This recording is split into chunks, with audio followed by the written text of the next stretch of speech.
Bismillahirrahmanirrahim. Assalamu alaikum. Today I'm going to discuss suborder Serpentes that include snakes. I hope you may be familiar with these snakes. And you might be afraid from the snake because you think that all the snakes are poisonous.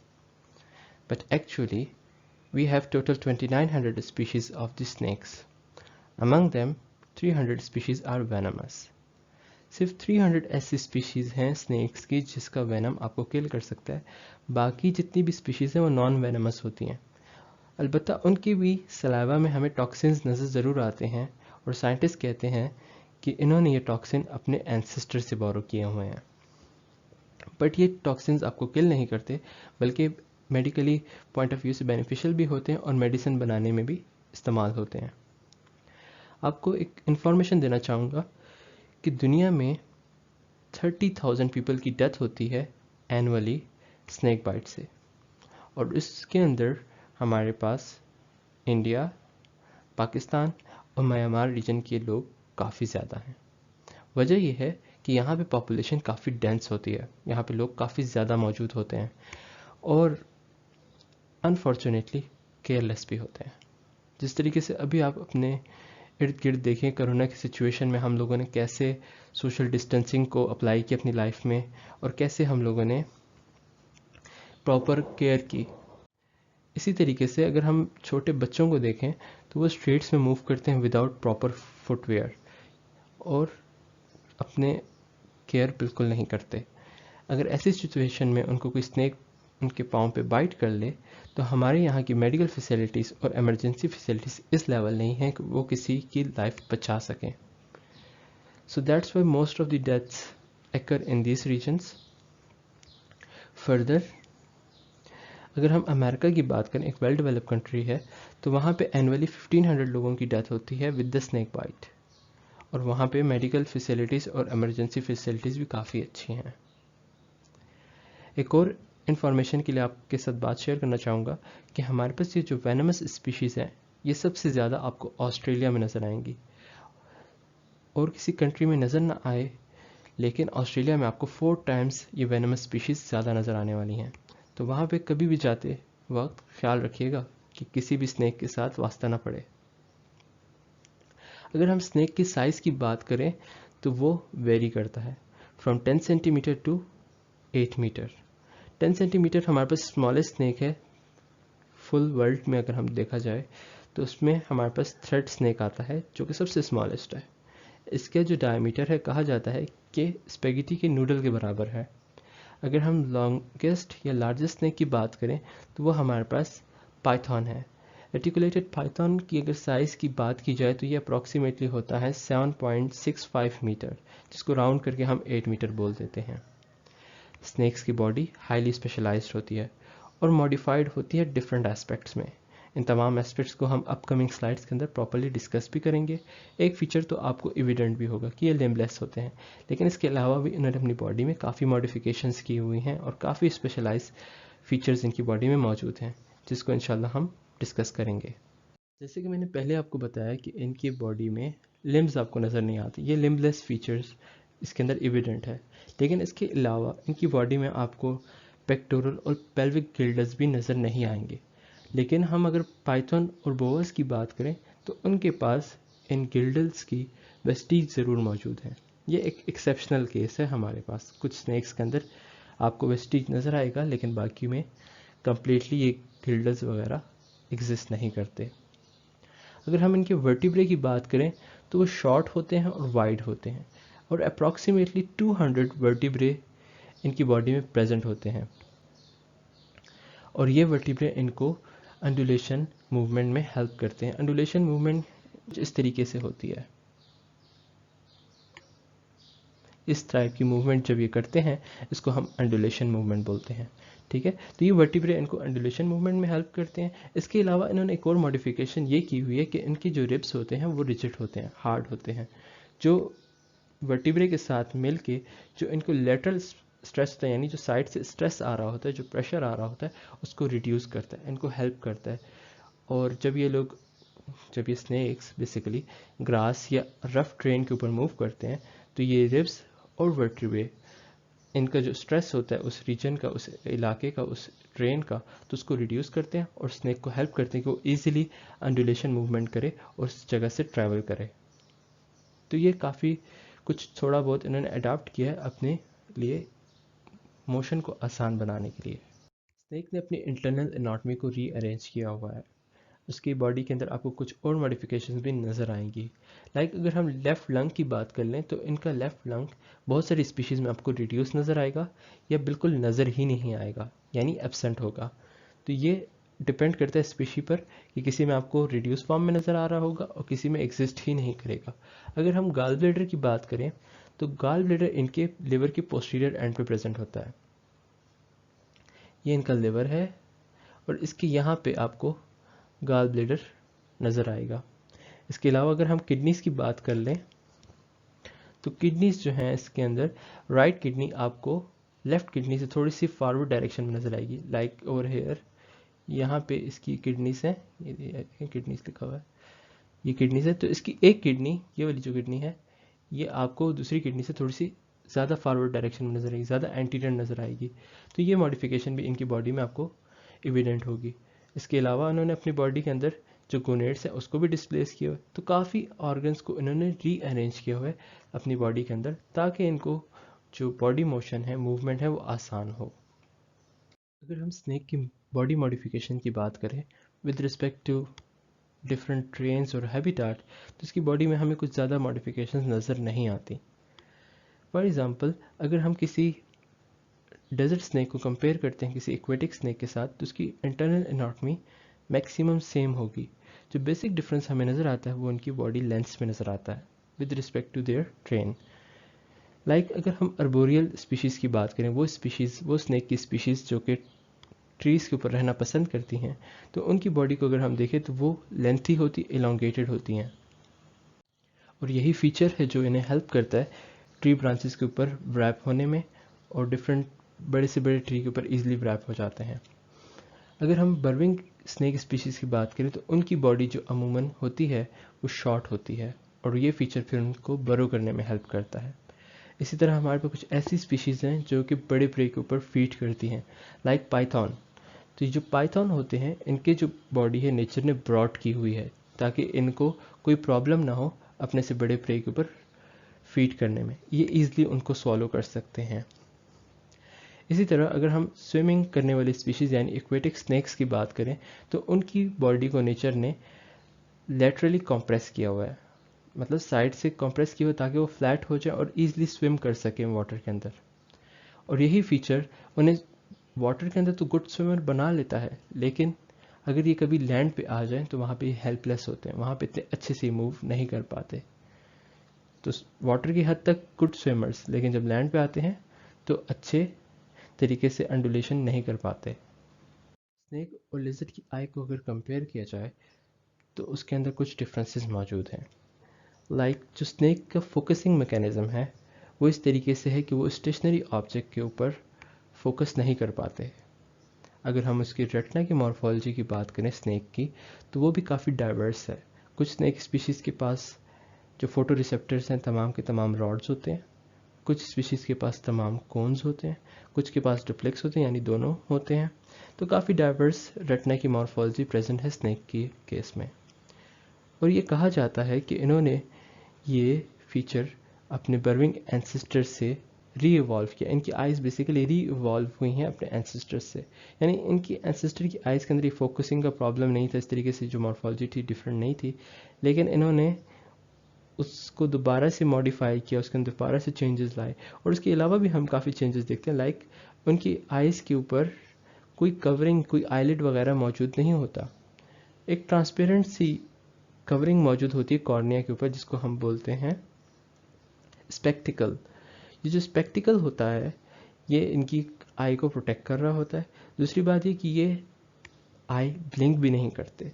ये जब blink नहीं करते तो इसको एक scary सा look भी मिल जाता है, अगला बंदा देखता है घबरा जाता है, डर जाता है, क्योंकि इनकी तो एक आइज़ मोबाइल भी नहीं है, मतलब मूव भी नहीं करते। जो आई बॉल होता है एक ही जगह मौजूद होता है, और फिर इनका जो विजन है वो भी कंटिन्यूसली स्टेयर कर रहे होते हैं, कोई ब्लिंकिंग भी नहीं है। ब्लिंकिंग करेंगे भी कैसे कि इनके पास आईलिड्स ही नहीं है, लेकिन फिर भी एक आई के अंदर ना मोबिलिटी है और ना ब्लिंकिंग फीचर है, तो एक इनको एक स्केरी सा लुक दे देता है। दूसरी बात हमने ये भी डिस्कस की थी, जो स्नेक का विजन होता है वो भी पुअर होता है, उतने अच्छा नहीं होता। पहले भी डिस्कस कर चुके हैं कि इनके जो विजन है वो वीक होता है। लेकिन अगर हम उसकी बात करें अर्बोरियल स्नेक्स की, जो स्पीशीज ट्रीज के ऊपर रहते हैं, तो उनका जो विजन होता है वो अच्छा होता है, शार्प होता है। और बाइनोकुलर विजन ऐसा विजन होता है जो कि सिंगल इमेज प्रोड्यूस करता है। और ये जो इमेज होती है बेसिकली इन्हें हेल्प करती है अपने प्रे को चेस करने में भी। और इनका जो विजन है अर्बोरियल स्पीशीज़ का, तो ये इतना अच्छा होता है कि ट्रीज़ के पीछे से भी ऑर्गेनिज्म को ट्रैक कर लेते हैं। अब थोड़ी सी बात कर लेते हैं स्नेक की हेयरिंग के हवाले से। तो इन बेचारों के पास एक्सटर्नल ईयर्स मौजूद नहीं है। अगर लिजर्ड में हम देखें तो वहाँ पे एक्सटर्नल ईयर्स होते हैं, लेकिन इनके केस में एक्सटर्नल ईयर्स मौजूद नहीं होते। और यही वजह है कि ये एरियल साउंड को अच्छे से रिस्पॉन्ड नहीं कर पाते। इंटायरली डेफ भी नहीं है, इनके इंटरनल ईयर्स मौजूद होते हैं जो कि स्लाइट जो फ्रीक्वेंसी होती है एनवायरनमेंट में उसको सेंस कर लेते हैं। लेकिन जो बेसिक एरियल साउंड होते हैं, जो एनवायरनमेंट में इर्द गिर्द की साउंड्स होती हैं, उसको अच्छे से सेंस करने के लिए इनको एक्सटर्नल ईयर भी चाहिए होता है। लेकिन अगर आप इनकी बॉडी को देखें तो यहाँ पे कोई एक्सटर्नल ईयर मौजूद नहीं होता। दूसरी चीज़ हमने स्नेक्स के अंदर ये देखी है कि ये वाइब्रेशन को भी सेंस कर लेते हैं। अगर किसी ग्राउंड या बरो में ये मौजूद हैं या ग्राउंड की सरफेस में मौजूद हैं और कोई वाइब्रेशन आती है लाइक अर्थक्वेक वगैरह आती है, या कोई ह्यूमन इंटरफेयर करता है इनके जो नेस्ट होता है उस लोकेशन के ऊपर, तो ये इसको सेंस कर लेते हैं और फिर उसी के मुताबिक रिस्पॉन्ड करते हैं। स्नेक बेचारों के पास ना अच्छी विजन है और ना अच्छी सी हम कह सकते हैं सेंस ऑफ हेयरिंग मौजूद है। जो इम्पोर्टेंट एबिलिटी या सेंस इनके पास मौजूद है वो क्या है? ऑल्फेक्शन, स्मेल की सेंस। वो भी अजीब सी बात है कि ये लोग नॉस्ट्रिल से नहीं करते, नेजल कैविटीज से नहीं करते, बल्कि अपनी टंग की मदद से इन्वायरमेंट के जो सेंट होता है, जो स्मेल होता है, उसको सेंस करते हैं। लास्ट स्लाइड में मैंने आपको बताया था इनका मैकेनिज्म कि कैसे करते हैं। बेसिकली जो टंग होता है उसको ये लोग बाहर की तरफ एक्सटेंड करते हैं और जितने भी सेंट पार्टिकल्स होते हैं वो इनकी टंग के ऊपर अटैच हो जाते हैं। टंग वापस इनके माउथ में जाता है, वहाँ पे सलाइवा के साथ मिक्स होके जैकबसन ऑर्गन को डिलीवर किया जाता है। जैकबसन ऑर्गन या वोमेरोनेजल ऑर्गन भी बोलते हैं, दोनों नेम्स ठीक है, आप कोई भी सा भी यूज़ कर सकते हैं। फिर जैकबसन ऑर्गन जो होता है उसको प्रोसेस करता है और स्नेक को बताता है कि एनवायरनमेंट में कैसी स्मेल मौजूद है, और फिर स्नेक अपने आप को उस स्मेल के मुताबिक, उसकी इंटेंसिटी के मुताबिक अपने आप को प्रिपेयर करता है कि मैंने किस डायरेक्शन में मूव करना है, क्योंकि इस स्मेल की इंटेंसिटी एनवायरनमेंट में इतनी है, यानी इतने डिस्टेंस पे होपफुली स्पीशी मौजूद होगा। स्नेक्स की बॉडी में एक और इम्पॉर्टेंट सेंस ऑर्गन देखा गया है, that is heat sensitive pit organ. ये heat sensitive pit organ commonly आपको pit vipers, python and boas की बॉडी में मिलता है। इसका पर्पस ये होता है कि डिटेक्ट करे रेडिएंट हीट को किसी भी वार्म बॉडी से। अमूमन जितनी भी वार्म बॉडीज़ होती हैं, वार्म ब्लडेड ऑर्गेनिज्म होते हैं, उसकी बॉडी से इंफ्रारेड रेडिएशंस इमिट होती हैं, जिसको ये ईजिली डिटेक्ट कर लेते हैं। साइंटिस्ट ये बोलते हैं कि इनकी जो सेंस है इतनी शार्प है, इतनी सेंसिटिव है कि ये लोग 0.003 डिग्री सेल्सियस की डिफरेंस को भी रिकग्नाइज कर लेते हैं। और इसी फीचर की वजह से इनको बहुत आसान हो जाता है कि रात के वक्त अपने प्रे या प्रीडेटर की जो इमेज है वो बना लेते हैं। लाइक जिस तरह इंफ्रारेड कैमरा हो उस तरीके से, मतलब हीट का जितना भी इर्द गिर्द हो रही होती है हीट वाली एक्टिविटी, उसको ये डिटेक्ट कर लेते हैं और उसकी एक इमेज से बना लेते हैं। और इसी कॉन्सेप्ट के ऊपर इनके सर्वाइवल होता है, अपने आप को भी बचाते हैं और अपने प्रे को भी कैच करते हैं। फर्दर मैं आपको ये बताना चाहूँगा कि इनकी जो सेंस है ये अप टू 1 मीटर के डिस्टेंस के ऊपर काम करती है। ठीक है, 1 मीटर तक कोई भी ऑर्गेनिज्म इनकी रेंज में हो तो ये इसको ईजिली सेंस कर लेते हैं।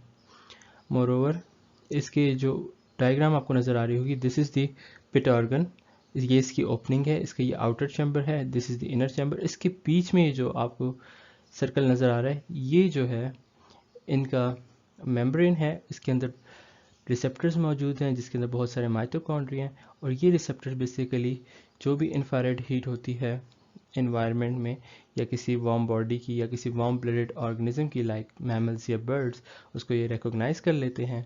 और इसी के मैकेनिज्म के ऊपर ही आजकल जो आप शॉप्स वगैरह में थर्मामीटर देखते हैं, इंफ्रारेड थर्मामीटर, ये बेसिकली क्या करते हैं कि जो भी और बंदा हो या ऑर्गेनिज्म हो या कोई भी चीज़ हो, उससे अगर इंफ्रारेड रेडिएशंस इमिट हो रही होती हैं उसको डिटेक्ट कर लेते हैं। अगर कोई ह्यूमन जाता है किसी शॉप में तो उसकी बॉडी से इंफ्रारेड रेडिएशन इमिट हो रही होती हैं और ये इंफ्रारेड थर्मामीटर उसको डिटेक्ट कर लेता है और बताता है कि ये इस इंटेंसिटी की इससे रेडिएशन इमिट हो रही हैं और हमें पता लग जाता है कि बॉडी टेम्परेचर कितना है। तो ये जो इंफ्रारेड थर्मामीटर आजकल आप कोरोना की वजह से मार्केट्स में देख रहे हैं, ये इसी कॉन्सेप्ट के ऊपर बेस्ड है। स्नेक की फीडिंग के हवाले से बात करें तो हम ये देखते हैं कि जब स्नेक किसी प्रे को सॉलो कर रहा होता है तो प्रे बेचारा बहुत कोशिश करता है अपने आप को एस्केप कराने की। वो किक करता है, बाइट करता है, लेकिन स्नेक उसको नहीं छोड़ता। बेसिकली इस टाइप की फीडिंग के लिए इनके स्कल और जॉ मॉडिफाई किए गए हैं नेचर की तरफ से। इनके स्कल के अंदर जो बोन्स हैं वो तमाम के तमाम लूजली कनेक्टेड होते हैं, लूजली एक दूसरे से अटैच होते हैं, जो कि इसके स्कल को अनेबल करता है कि ना तो वो फ्रैक्चर हो और दूसरी बात ये कि ईजिली अपने से बड़े डायमीटर के प्रे को स्वॉलो कर सके। फर्दर इनके जो जॉज होते हैं वो भी हाईली स्पेशलाइज्ड होते हैं। उसके लिए नेचर ने क्या किया हुआ है कि इनके जॉज की कनेक्शन भी लूजली कनेक्टेड होती है और अप्रॉक्सीमेटली 150 डिग्री तक इनका माउथ ओपन हो सकता है। इसके अलावा हम इसके मैंडिबल्स को देख लेते हैं तो वो भी आपस में कनेक्टेड नहीं होते किसी भी जॉइंट के ज़रिए, बल्कि इसके अंदर एक फ्लेक्सिबल टिश्यू मौजूद होता है। तो ये फ्लेक्सिबल टिश्यू इनको अनेबल करता है कि कोई प्रे अगर इनसे माउथ से बड़ा हो तो उसको ईजिली ये सॉलो कर सकें और ये आपस में एक्सटेंड हो जाते हैं ताकि उस प्रे को सॉलो करने में कोई प्रॉब्लम ना हो। जैसे आप इस पिक्चर में देख सकते हैं कि यहाँ पे वो एग को सॉलो कर रहा है, उसके मैंडिबल्स एक्सटेंड हो चुके हैं और वो ईजिली उसको सॉलो कर रहा है। बोन्स का मैंने आपको बता दिया कि उसके बोन्स जो स्कल के हैं वो लूजली होते हैं, इसलिए उनके मतलब जो स्कल होता है वो फ्रैक्चर नहीं होता और उनको कोई प्रॉब्लम भी नहीं होती इस तरह की फीडिंग के हवाले से। इसके अलावा आपके माइंड में आ रहा होगा कि ये एग को जब सॉलो करते हैं तो ऑक्सीजन के लिए तो कोई रास्ता ही नहीं होता। बेसिकली क्या करते हैं कि अपने ट्रैकियल ओपनिंग को फर्दर फॉरवर्ड डायरेक्शन में पुश करते हैं बिटवीन द मैंडिबल। जैसे मैंने आपको बताया कि इनके मैंडिबल्स के बीच में जगह मौजूद होती है, तो ये वहाँ पे पुश कर देते हैं और डायरेक्ट इन्वायरमेंट से ऑक्सीजन को ग्रास्प करते हैं। इस मैकेनिज्म के ज़रिए इनकी बॉडी में ऑक्सीजन का इंटेक होता है। दूसरी बात ये कि ये स्कल्स और जॉज ही जो हैं नेचर ने ऐसे अडाप्ट किए हुए हैं, इसको ऐसे मॉडिफाई किया हुआ है इनकी बॉडी के अंदर कि इनको कोई प्रॉब्लम नहीं होती किसी भी किस्म के प्रे को सॉलो करने में। यहाँ तक कि इनसे बड़े डायमीटर का प्रे हो, कोई भी ऑब्जेक्ट हो, ये इसको ईजिली सॉलो कर सकते हैं। स्नेक्स जो होते हैं बेसिकली अपने लिए फूड को हर वक्त खुद तलाश कर रहे होते हैं, हर वक्त उसके लिए हंटिंग के लिए निकले होते हैं। और बाज़ स्नेक्स ऐसे होते हैं जो कि स्पेशलाइज होते हैं स्मॉल वर्म्स को खाने के लिए, इंसेक्ट्स के ऊपर फीड करते हैं, फिशेस पे फीड करते हैं या एम्फीबियंस पे या स्मॉल मैमल्स पे, और उसको तमाम का तमाम एट द सेम टाइम सॉलो कर लेते हैं। तो कुछ स्नेक ऐसे भी होते हैं जो कि स्पेशलाइज होते हैं फॉर स्पेसिफिक फीड, लाइक किसी ने मैमल्स को ही सिर्फ खाना है और किसी ने इंसेक्ट्स को खाना है और किसी ने वर्म्स को खाना है। लेकिन बाकी जो स्नेक्स होते हैं वो क्या करते हैं, हर वक्त मूव करते रहते हैं ग्राउंड पे और ढूंढते हैं अपने लिए फ्रेश फूड। जब इनको कोई फूड मिल जाता है तो उसको क्या करते हैं, पहले तो हेड के ज़रिए उसको सॉलो करने की कोशिश करते हैं। जो हेड रीजन होता है उसको सॉलो करेंगे फर्स्ट। ऐसा नहीं है कि पहले उसके लिम्स को सॉलो करें, ऐसा नहीं होता, पहले उनके हेड को सॉलो करते हैं। दूसरा तरीका ये है कि इनके जो टीथ्स मौजूद हैं वो अंदर की तरफ, अंदर की डायरेक्शन की तरफ मौजूद होते हैं अमूमन। तो क्या करते हैं, वो टीथ्स उस प्रे को आराम आराम से माउथ के अंदर खींचता रहता है, पुल करता रहता है और इसी तरह उसकी जो साइड्स होती हैं वो भी इसको सपोर्ट करती रहती हैं इस काम को करने के लिए। बाकी उसके नेक के अंदर कुछ ऐसे मसल्स मौजूद होते हैं जो कि प्रे को फर्दर डाइजेस्टिव ट्रैक की तरफ पुश करते रहते हैं। तो ये तमाम चीज़ें अनेबल कर देती हैं स्नेक को कि अपने से बड़े प्रे को ईजिली फीड कर सकें। स्नेक को अगर अपने प्रे को कंट्रोल करना हो या उसके ऊपर काबू करना हो तो उसके पास सिर्फ दो तरीके हैं। एक तरीका उसके पास कॉन्स्ट्रिक्शन का है। कॉन्स्ट्रिक्शन मतलब स्क्वीज करता है उसको इस तरीके से कि उसकी डेथ हो जाए, और इसी मेथड के ज़रिए वो अपने से बड़े prey like deer, crocodiles, leopards या जो भी चीज़ जिसको वो सॉलो कर सकता हो उसको किल करता है। पहला स्टेप उनका ये होता है कि अपने जो प्रे का माउथ होता है उसको ग्रैब करे और फिर उसके इर्द गिर्द अपने आप को कॉइल करे ताकि वो सफोकेट कर जाए, ताकि वो सांस ना ले सके। उसके बाद फिर अपने आप को इस तरीके से स्क्वीज़ करता है, इस तरीके से उसको टाइट करता है कि उसकी जो बोन्स वगैरह हैं वो भी ब्रेक हो जाएं और वो उसको ईजिली स्वॉलो कर सके। तो इस मैकेनिज्म के ज़रिए बहुत सारे स्नेक फीडिंग करते हैं और बहुत सारे स्नेक अपने प्रे को कंट्रोल भी कर लेते हैं। तो सेकेंड थिंग स्नेक के पास होती है अपने प्रे को कंट्रोल करने के लिए, वो है इनका venom. Venom basically toxic concentrations होती हैं सलाइवा के अंदर, जो किसी भी ऑर्गेनिज्म की बॉडी में जब ट्रांसमिट होती हैं तो उसके अंदर प्रॉब्लम्स कॉज करती हैं। अब मैंने आपसे पहले भी कहा था कि जो हमारे पास नॉन वेनमस स्नेक्स होते हैं तो उनकी भी सलाइवा के अंदर टॉक्सिक कंसंट्रेशन होती हैं, लेकिन वो इतनी टॉक्सिक नहीं होती। वो बेसिकली इन्होंने अपने वेनमस एंसेस्टर से बोरो की होती हैं और फिर उन टॉक्सिक कॉन्सेंट्रेशंस को हम मेडिकल पर्पसेस में भी इस्तेमाल करते हैं, मेडिसिन वगैरह में भी यूज़ करते हैं। अब हमारे पास जो वेनम होते हैं वो 2 टाइप्स के होते हैं। एक हमारे पास न्यूरोटॉक्सिक है, एक हमारे पास हिमोलिटिक वेनम है। जो न्यूरोटॉक्सिक होता है वो हमारे नर्वस सिस्टम के ऊपर एक्ट करता है और हमारी मतलब जो रिस्पायरेशन पैरालिसिस है वो कॉज कर सकता है, आई ब्लाइंडनेस कॉज कर सकता है। तो इस तरीके की जो प्रॉब्लम्स होती हैं ये न्यूरोटॉक्सिक वेनम करता है।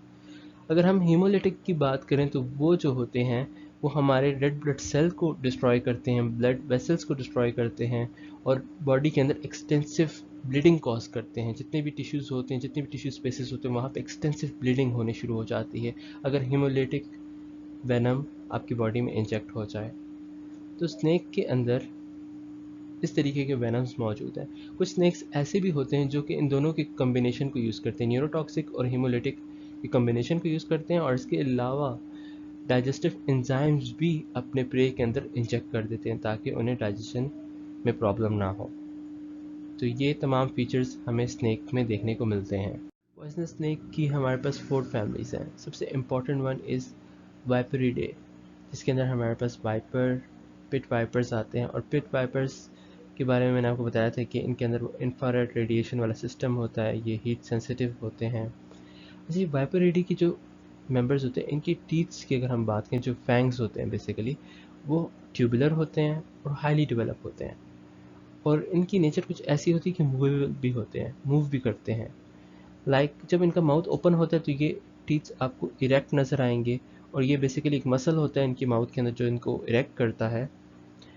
और जब इनका माउथ क्लोज होगा तो ये फैंग्स एक मेम्ब्रेन के अंदर मौजूद होते हैं, मेम्ब्रेन शीथ में बैक साइड पर चले जाते हैं, ठीक है, ताकि माउथ को प्रॉब्लम ना हो। मतलब जब माउथ क्लोज होता है तो कोई प्रॉब्लम नहीं करते, जैसे ही माउथ ओपन होते हैं तो ये फैंग्स एकदम फ्रंट पे आ जाते हैं, ट्यूबुलर होते हैं, हाईली डेवलप होते हैं और किसी भी ऑर्गेनिज्म के वूंड के अंदर, ज़ख्म के अंदर ईजिली क्या करते हैं, वेनम को इंजेक्ट कर देते हैं। तो ये जो सलाहियत है, ख़ासियत है, ये आपको वाइपरिडी के मेंबर्स में नज़र आती है। जो दूसरी हमारे पास इंपॉर्टेंट फैमिली है वो है इलेपिडे। उसके मेंबर्स की अगर हम फैंक्स की बात करें तो वो शॉर्ट होंगे, परमानेंटली इरेक्ट होते हैं, मतलब उसमें ये मूवमेंट वाला सिस्टम नहीं है, आगे पीछे होने वाला कोई सिस्टम मौजूद नहीं है। इसके अंदर हमारे पास जो एग्जांपल्स आती हैं वो आती हैं कोबरास, माम्बास, कोरल स्नेक्स, कैरेट्स और इनका वेनम एक्सट्रीमली पॉइजनस होता है, ठीक है। ये अपने प्रे के अंदर वेनम को इंजेक्ट करते हैं बाय चीविंग, जब उसको चबा रहे होते हैं तब उसके बॉडी के अंदर वेनम इंजेक्ट करते हैं। अब ये वाली जो मेंबर है, ये जो फैमिली है, इसको हम बोलते हैं हाइड्रोफीडे। अब इसके जो स्नेक्स होते हैं ये एक्वेटिक स्नेक्स होते हैं और ये भी हाईली वेनमस होते हैं, इनका भी वेनम काफ़ी डेंजरस होता है और इसकी एग्जांपल हमारे पास 30 स्नेक्स है। और जो फोर्थ फैमिली जिसको मैं डिस्कस करना चाहूँगा दैट इज़ कोलुब्रिडे और ये बहुत मशहूर है इस हवाले से कि इसके जो मेंबर्स होते हैं वो ज़्यादातर नॉन वेनमस होते हैं। सिर्फ फ्यू मेंबर्स ऐसे हैं जो कि वेनमस होते हैं। इनके भी फैंग्स जो होते हैं फिक्स्ड होते हैं लेकिन ये बैक एंड पे होते हैं। ये जो कोलुब्रिडी का जो मैंने मेंबर आपको यहाँ पे पिक्चर में बता रहा हूँ तो इसके जो फैंग्स हैं ये बिल्कुल पीछे की तरफ मौजूद है, फ्रंट पे नहीं है, रेयर साइड पे होते हैं और इनका वेनम ये माना जाता है कि डेंजरस नहीं होता। ये उस तरीके के नॉन वेनमस स्नेक्स में ज़्यादातर जो होते हैं उनका वेनम इतना डेंजरस नहीं होती। ये वेनम आपको काम करता है, मतलब किल नहीं करता, नुकसान नहीं पहुंचाता, मतलब आपकी डेथ नहीं होगी इसके वेनम से। ठीक है, तो ये इस तरीके के हमारे पास स्नेक की फैमिलीज मौजूद हैं जो कि वेनमस हैं। जैसे कि लास्ट स्लाइड में मैंने आपको डिफरेंट फैमिलीज़ का बताया, उनके वेनम के बताया, उनके फैंक्स के बारे में बताया कि कैसे फैंक्स होते हैं। उस तरीके से ये सी स्नेक्स जो कि फैमिली हाइड्रोफीडे के मेंबर होते हैं, तो इनके भी वेनम काफ़ी टॉक्सिक होता है, हाईली पॉइजनस होता है, और इवन समझा जाता है कि डेडली वेनम होता है। तमाम बेसिकली जितने भी जो मैंने पीछे आपको मेंबर्स के बारे में बताया, एक्सेप्ट दैट कोलुब्रिडे, बाकी जितने भी स्नेक्स हैं उनके वेनम मतलब जानलेवा ही होता है। कोई ऐसा वेनम नहीं है कि जो आपके लिए अच्छा हो। ठीक है, तमाम जो फैमिलीज़ मैंने आपको बताई वो सारे वेनमस हैं, और उनके जो वेनम होता है इंसान को किल कर सकता है। लेकिन जो सी स्नेक का वेनम है वो एक्सट्रीमली डेंजरस है, डेडली होता है, और इंसान को बहुत जल्दी किल कर सकता है। तो सबसे हम डेंजरस स्नेक की बात करते हैं वो है किंग कोबरा। जो किंग कोबरा है इसका मैक्सिमम साइज़ 5.5 मीटर होता है, और ये एनुअली 9000 लोगों की जान ले लेता है। सो बच के रहिएगा स्नेक से। जैसे कि हम सब जानते हैं कि स्नेक लिम्बलेस होते हैं। अब इस प्रॉब्लम को डील करने के लिए उनकी बॉडी में different types of locomotion develop हुई हैं। Basically 4 different types of locomotion की बॉडी में देखी जाती हैं। एक हमारे पास है लेटरल अंडुलेशन। लेटरल अंडुलेशन एक एस शेप मूवमेंट होती है स्नेक के अंदर, जिसके अंदर ये अपनी लेटरल साइड्स को यूज़ करते हैं प्रेशर पुट करने के लिए सरफेस की इरेगुलरिटीज़ या रफ ग्राउंड के ख़िलाफ़, ताकि उसके ऊपर ये ऐसे मूव करें जैसे कि उसके ऊपर से फ्लो कर रहे हों। जैसे कि यहाँ भी एक्वेटिक स्नेक आपको नज़र आ रहा होगा, ये एस शेप मूवमेंट कर रहा है, देखें एस शेप। जो एस शेप मूवमेंट होती है ये कुछ स्नेक के अंदर एक ख़ास टाइप है, और इसको लेटरल एंडुलेशन बोलते हैं। जो सेकंड टाइप ऑफ मूवमेंट है जो कि हमें स्नेक की बॉडी में देखने को मिलती है, दैट इज़ कंसर्टीना मूवमेंट।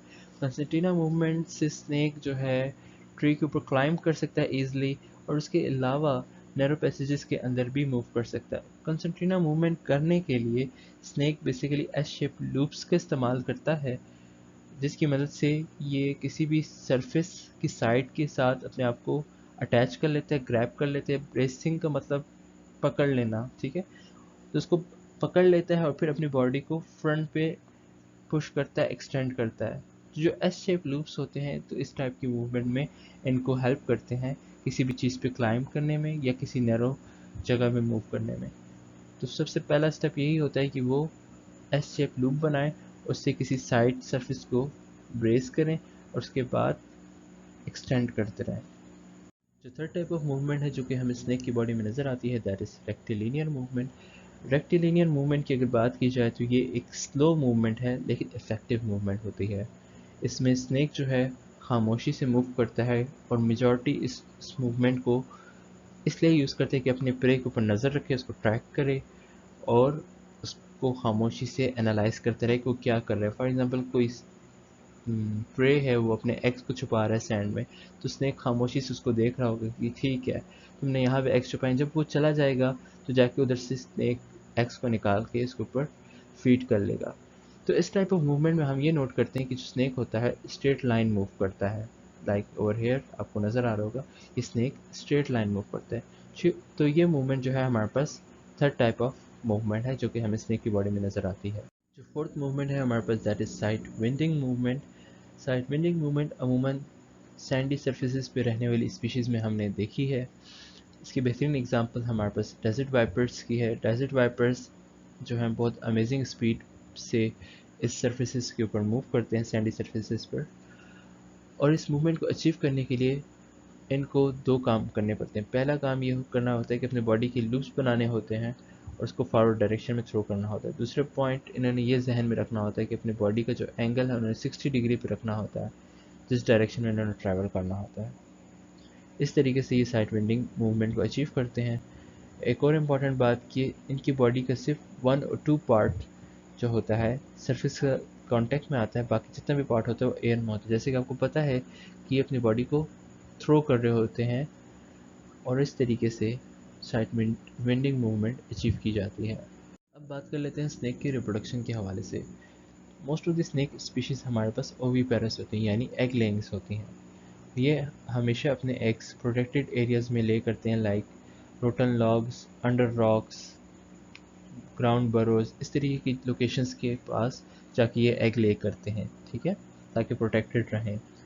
कुछ मेंबर्स हमारे पास ऐसे भी हैं जो कि ओवोविवी पेरस हैं, यानी एक ख़ास टाइम तक एम्ब्रियो जो है यॉक सैक से नरिशमेंट लेता रहेगा, और उसके बाद जैसे ही वो नरिशमेंट उसकी ख़त्म हो जाएगी, वो डेवलपमेंट हो जाएगी, फिर उसकी लाइफ बर्थ होगी। इसकी बेहतरीन एग्जांपल हमारे पास रेटल स्नेक्स हैं, पिट वाइपर्स हैं, तो उनके केस में आपको ओवोविवी पेरस का फिनोमेना नज़र आता है। जो थर्ड टाइप है, कुछ फ्यू स्पीशीज़ हमारे पास ऐसी भी हैं जो कि वीवी पेरस होती हैं। वीवी पेरस स्पीशीज़ काइंड ऑफ यूनिक है बिकॉज वहाँ पे एक कॉम्प्लेक्स प्लेसेंटा मौजूद होता है, जो कि जो एम्ब्रियो होता है उसको न्यूट्रिएंट्स प्रोवाइड कर रहा होता है। It is kind of complex placenta, जिसको प्रिमिटिव प्लेसेंटा भी बोलते हैं। इस टॉपिक में फ़िलहाल हम नहीं जानते जाते, लेकिन इतना ज़रूर याद रखिए ये एक डिफरेंट प्लेसेंटा है मैमल्स के प्लेसेंटा से, ठीक है, इट इज़ डिफरेंट। अब बात कर लेते हैं हम फीमेल्स की। जो इनकी फीमेल्स होती हैं वो क्या करती हैं, स्पर्म्स को अपनी बॉडी के अंदर सेव कर लेती हैं, जो कि उन्होंने पहले मेटिंग की होती है मेल पार्टनर के साथ। तो स्पर्म्स को अपनी बॉडी के अंदर सेफ रखती हैं और फिर उसको बार बार डिफरेंट इंटरवल्स में यूज़ करती हैं और डिफरेंट क्लचेस प्रोड्यूस करती रहती हैं। तो एक स्पर्म को डिफरेंट पैचेस या बैचेस के अंदर वो यूज़ कर सकती हैं। अब बात कर लेते हैं ऑर्डर क्रोकोडेलिया की। ऑर्डर क्रोकोडेलिया में हमारे पास 3 फैमिलीज़ हैं मॉडर्न क्रोकोडाइल्स की, जिसके अंदर हमारे पास आते हैं एलिगेटर एंड केमन first family, crocodile second family, and third हमारे पास है इंडियन घड़ियाल भी बोलते हैं, गैरियल भी बोलते हैं, दोनों ठीक है, जो उनसे लफ्ज़ आपको मुनासिब लगे। अगर हम बात करें एलिगेटर्स और केमन की, तो एलिगेटर और केमन आपको न्यू वर्ल्ड में मिलेंगे, यानी north America and south American continents में। इनके जो स्नाउट्स होते हैं वो ब्रॉड होते हैं, लेकिन ये इतने डेंजरस नहीं होते जितने कि हमारे पास एक क्रोकोडाइल हैं। जो सेकंड फैमिली है क्रोकोडाइल की, ये आपको सी वाटर में मिलेंगे और सबसे largest non immune reptile consider होते हैं। फर्दर अगर हम क्रोकोडाइल की बात करें तो ये ज़्यादा डेंजरस हैं एलिगेटर की निस्बत, क्योंकि ये अपने प्रे को ड्रोन करते हैं, फिर उसको स्मॉल पार्ट्स में, स्मॉल पीसेस में उसको डिवाइड कर देते हैं, और इसको करने के लिए अपनी बॉडी को कंटिन्यूसली रोल करते हैं ताकि एक फोर्स जनरेट हो, एक प्रेशर जनरेट हो, ठीक है।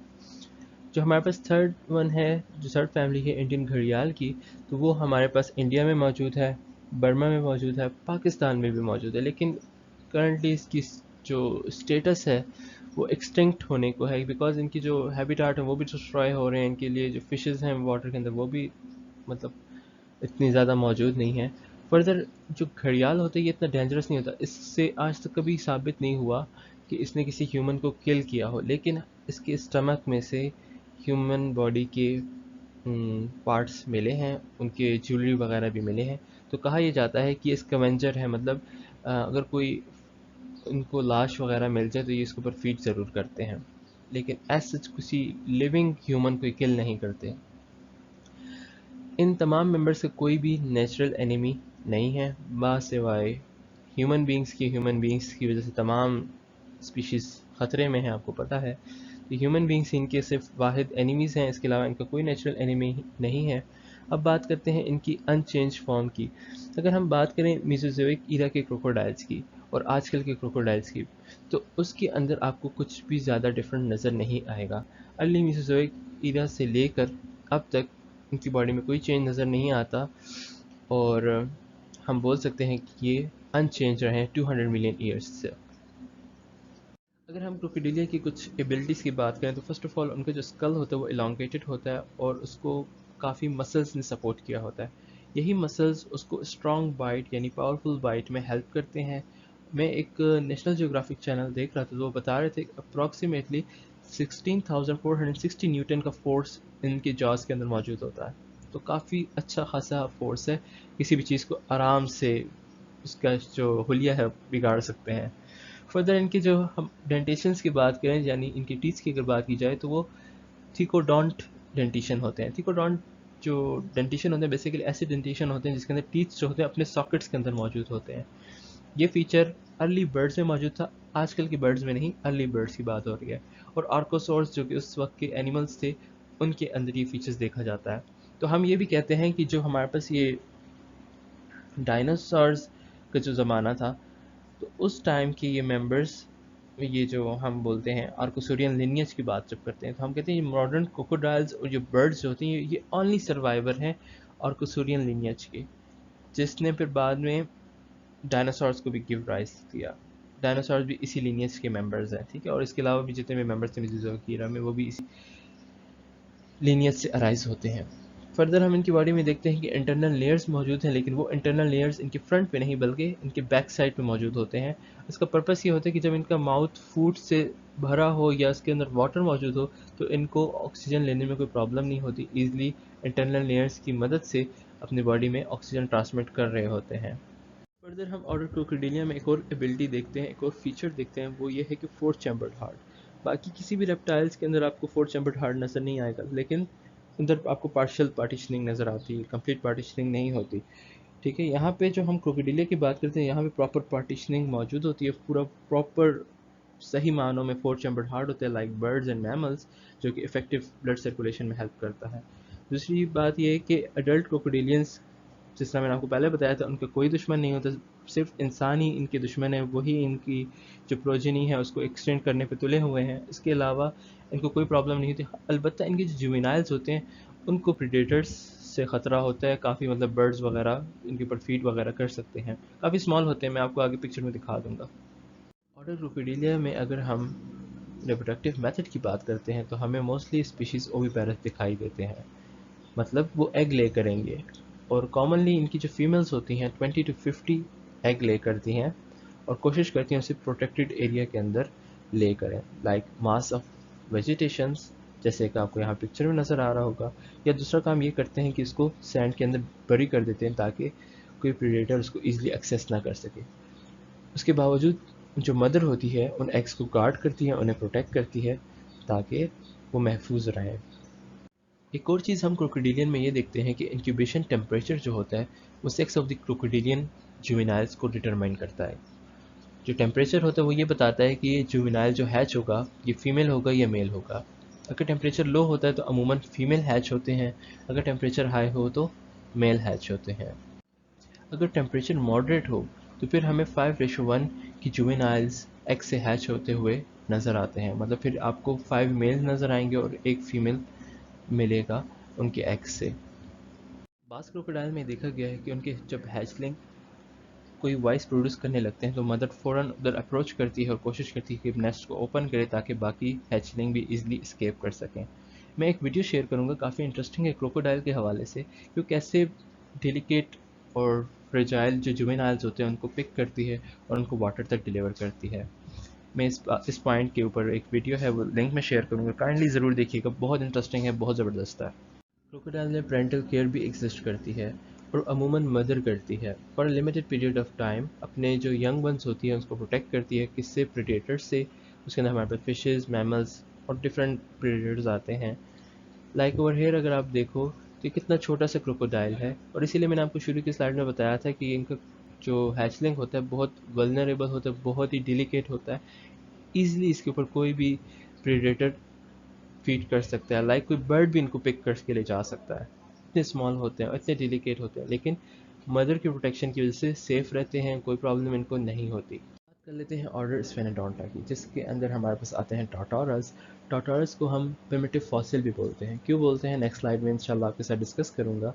लेकिन उससे पहले मैं आपको ये बता दूं कि टॉटोरस जो हैं ये एक सोल सर्वाइवर्स हैं स्फेनोडोंटा लीनियज के, जो कि मेसोजोइक ईरा में डाइवर्स थे, लेकिन जैसे ही मेसोजोइक ईरा डिक्लाइन करने लगा, मतलब एंड होने लगा, उसके साथ साथ इनकी जो पॉपुलेशन थी, इनकी डाइवर्सिटी थी, वो भी डिक्लाइन होने लगी। अब हमारे पास सिर्फ 2 लिविंग स्पीशीज़ मौजूद हैं जो कि न्यूजीलैंड में हैं।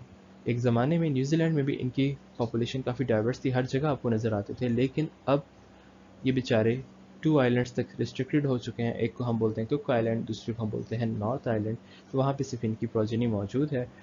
फर्दर मैं आपको ये बताना चाहूँगा कि इनकी प्रोजेनी कम इस वजह से भी हो रही कि एक तो ह्यूमन ने इन्वेशन की है, साथ साथ वो नॉन नेटिव स्पीशीज़ को उन आइलैंड्स के ऊपर इंट्रोड्यूस कर रहे हैं, like cats, dogs, rats, goats, जो कि इनके एग्स को भी डिस्ट्रॉय कर देते हैं और इनके ऊपर प्रे भी करते हैं।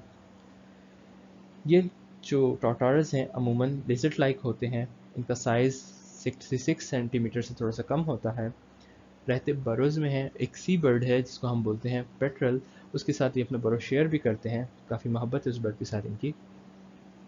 अफसोस की बात ये है इन स्पीशीज़ के साथ कि ये स्लो ग्रोइंग है, इतने स्लो हैं कि इनका रिप्रोडक्टिव मेच्योरिटी जो होती है वो आपको 10 to 20 ईयर्स में देखने को मिलेगी। उस इतने 10-20 साल में जाके ये मेच्योर होते हैं। ऊपर से इनकी ग्रोथ का जो रेट है जो वो भी काफ़ी स्लो है।